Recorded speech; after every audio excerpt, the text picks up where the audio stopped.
Hello and welcome to a new series for my YouTube channel. It's called Wednesday Words of Wisdom, where I'm going to be reading from some books. So far, I only have 2 books that I know I want to do this for. So I don't know how long I'll continue this series, but today we're going to be reading from Be Happy by the Dalai Lama. Yeah. Today's focus or chapter that I'm going to be reading is entitled Happiness. Here we go. So I'm going to read the whole chapter and then at the end try to give my thoughts just so that I'm not interrupting the passage. Okay. Dear brothers and sisters, I'm very happy to have this opportunity to talk to you.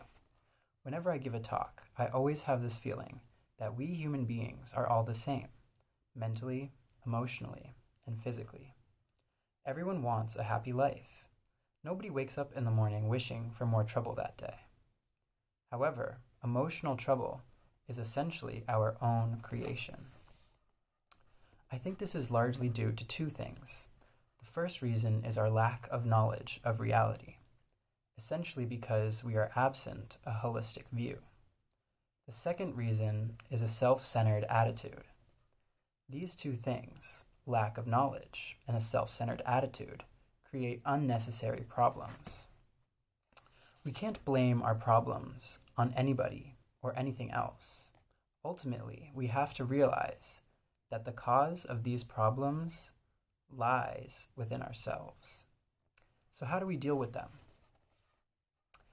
We deal with them not through prayer, not through money, not through power, but through understanding and awareness, what we may call wisdom. Happiness. Everyone, including animals, wants less mental disturbance. But before talking about the source of happiness, it might be useful to know something about the system of our minds. Happiness, which we may think of as just an emotion, is a product of our minds. Usually people are under the impression that the mind is independent, absolute. Science, too, is not yet clear about the distinction between the sensorial mind and consciousness. It is important to make that distinction. When people seek pleasurable experiences, they rely mainly on the sensorial level to attain that pleasure. Watching something beautiful, listening to music, tasting or smelling something. This includes tactile pleasures, including sex. And just like pleasure, pain is also part of our experiences. Positive experiences are mainly registered at the sensorial level. They are products of our 5 senses. But these sensorial experiences are temporary. The object of beauty you behold, or the beautiful music you hear, is gone the moment you stop seeing or hearing it. In contrast, if you develop your pleasurable, positive experiences at a mental level, the experience of pleasure lasts longer. You can experience a feeling of calm through your 5 senses, by being in a calming environment, for example. Or you can experience a feeling of calm in your mind. So a disturbing noise at the sensorial level will not affect this basic calmness. Even the pain of physical illness can be subdued in this state. On the other hand, no sensorial pleasure can be had if the basic mental state is one of fear, anxiety, and stress.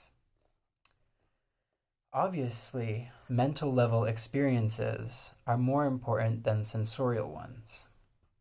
It is important to understand that mental level happiness need not be about pleasure. It's about mental satisfaction or fulfillment. Even physical suffering and pain can bring deep satisfaction at the mental level. Happiness mainly refers to this feeling at the level of consciousness. All major religions try to bring about calmness, peacefulness, and positivity at the mental level. Faith is not at the sensorial level. It's the sixth consciousness. Of course, the sensorial level helps in attaining mental satisfaction.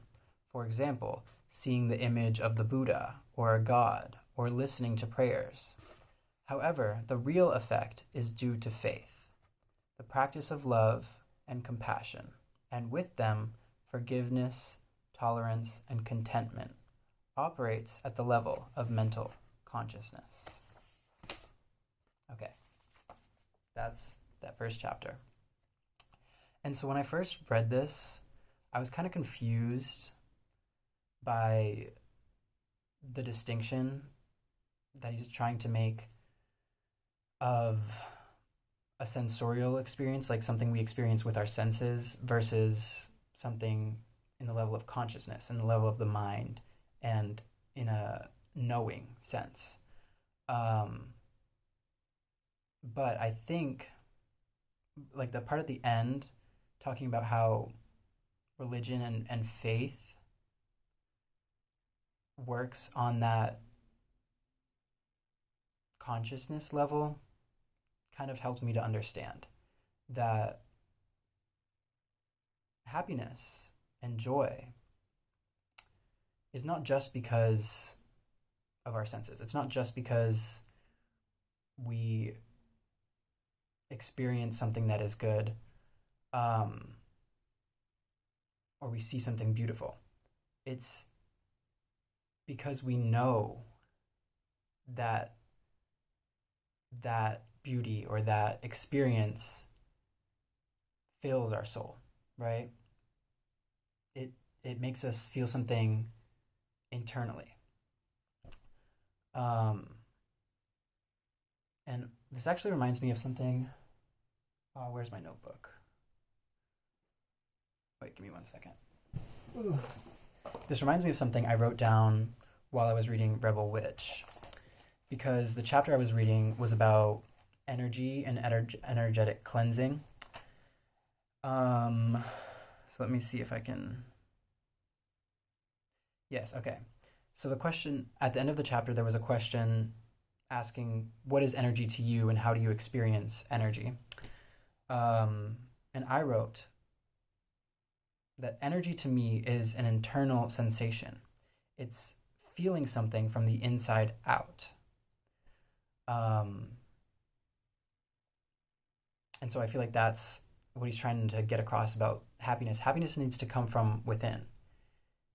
Just doing things that should make you happy aren't going to make you happy if you're not able to accept the happiness into your consciousness, into your being, into your soul.